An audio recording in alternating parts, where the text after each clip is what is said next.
Hello, and welcome to Knockboom Creek. Here we discuss all things paranormal, extraterrestrial, and cryptid. Today we have a story that will make you question what secrets your town may hide.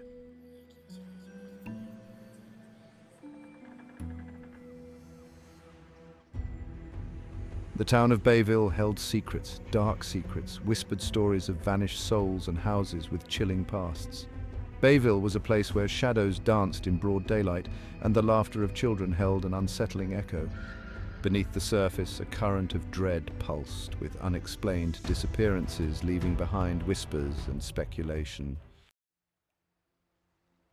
The Trevor family, oblivious to Bayville's sinister reputation, arrived seeking a fresh start.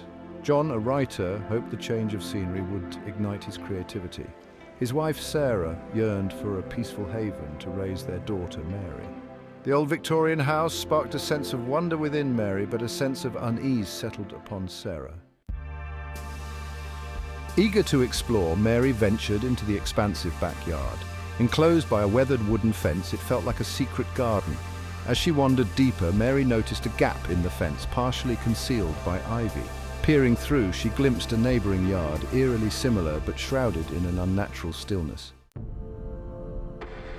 The swing set's rhythmic creaking drew Mary deeper into the yard. A faint melody, a child's voice, hummed a hauntingly familiar tune. Mary noticed a girl on the swing, her face obscured by shadows, singing with an ethereal beauty.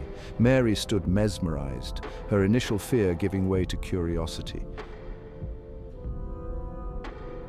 Gathering her courage, Mary took a tentative step forward. Hello? Hello. I'm Mary. We just moved in next door. I'm Olivia. Welcome to Bayville. The next hour passed in a blur of laughter and shared confidences. As the sun dipped below the horizon, Mary realized how late it had gotten. I should probably go. My parents will be wondering where I am. Don't go. Stay and play with me a little longer. Over the next few days, Mary and Olivia's bond deepened. However, Mary couldn't shake the feeling that something wasn't quite right. Olivia often said strange things, hinting at a darkness beneath her cheerful facade. One afternoon, Olivia's demeanor shifted, her usual vibrancy dimmed by profound sadness. She told Mary they couldn't be friends anymore because she liked her too much. What do you mean? What's wrong with liking me too much? It's not safe. He wouldn't like it. He? Who's he? I can't say, but you need to be careful, Mary. What does he do? He doesn't like it when I'm happy. He likes it when I'm alone. Why? Why wouldn't he want you to be happy? I can't tell you.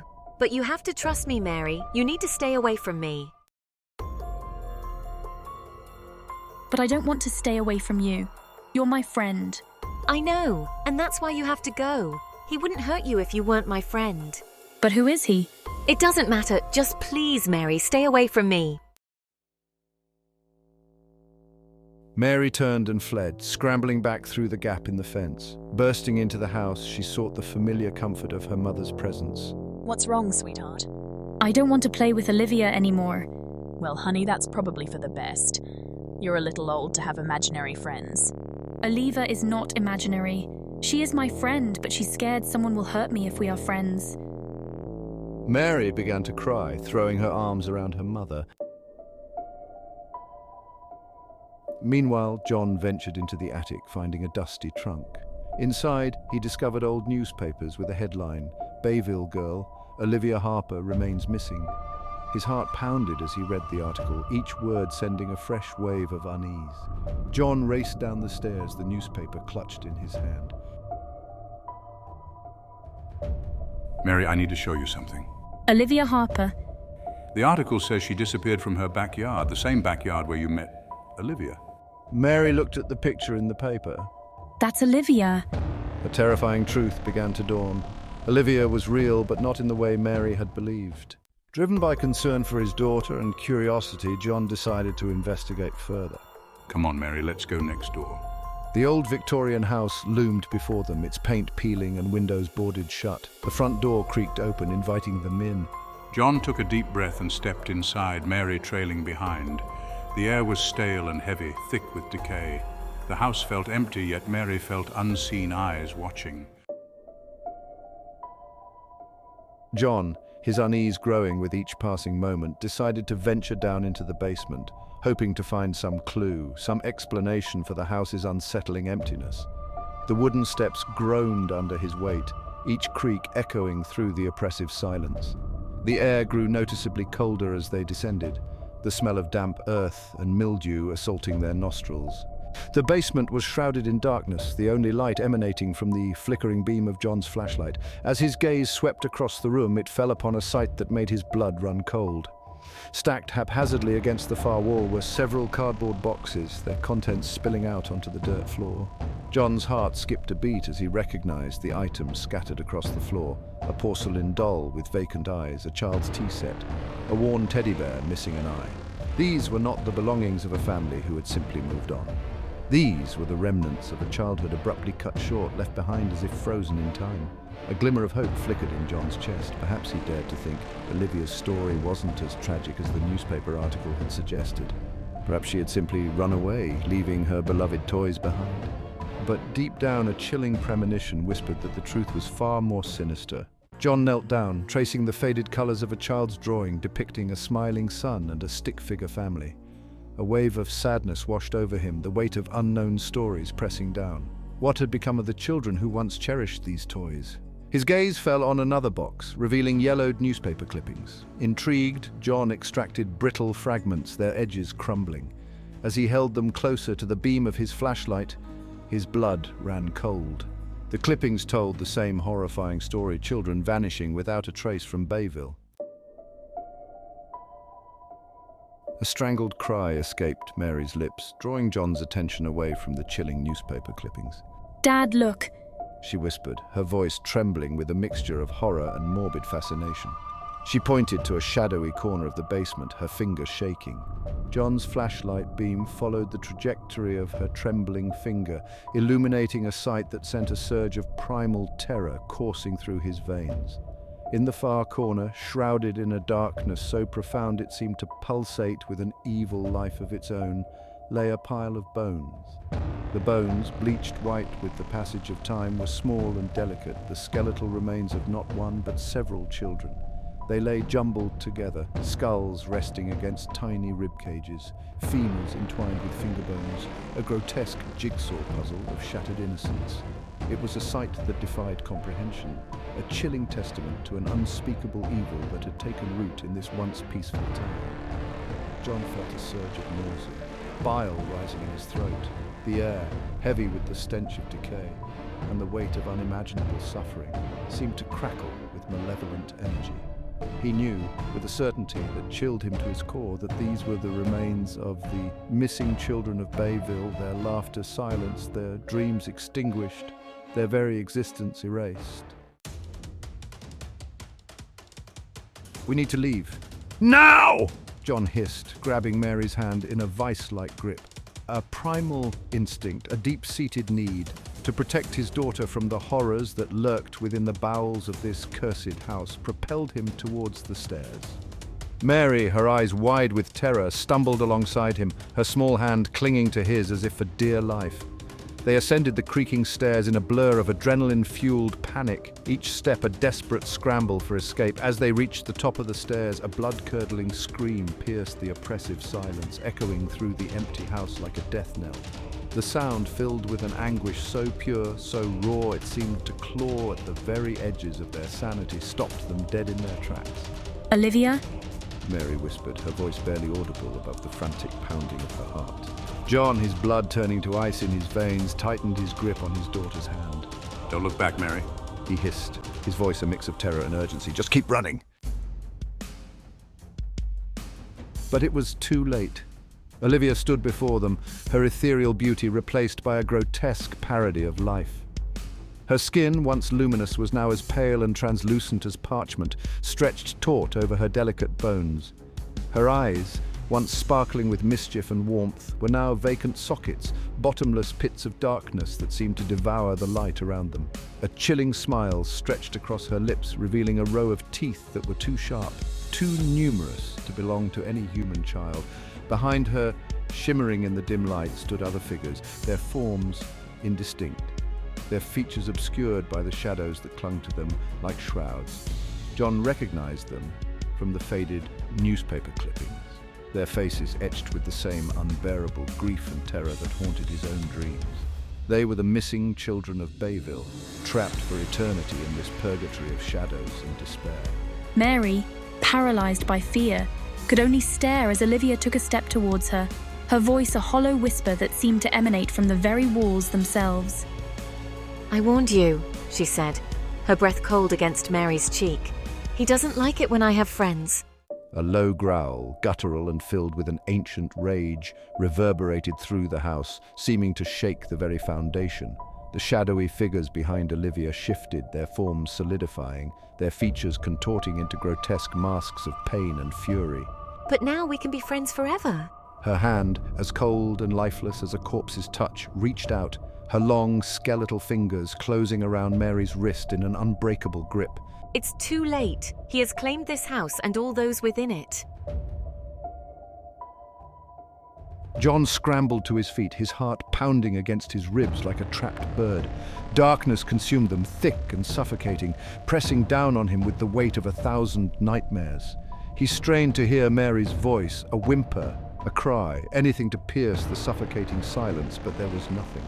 Panic, raw and primal, surged through him. He fumbled for his flashlight, his fingers closing around the cold metal cylinder. A flick of the switch, and a weak beam pierced the darkness, illuminating the dust motes dancing in the stale air. But Mary was gone, swallowed by the shadows that clung to the corners of the basement like hungry predators. Mary! John's voice, hoarse with fear, echoed through the empty house, unanswered.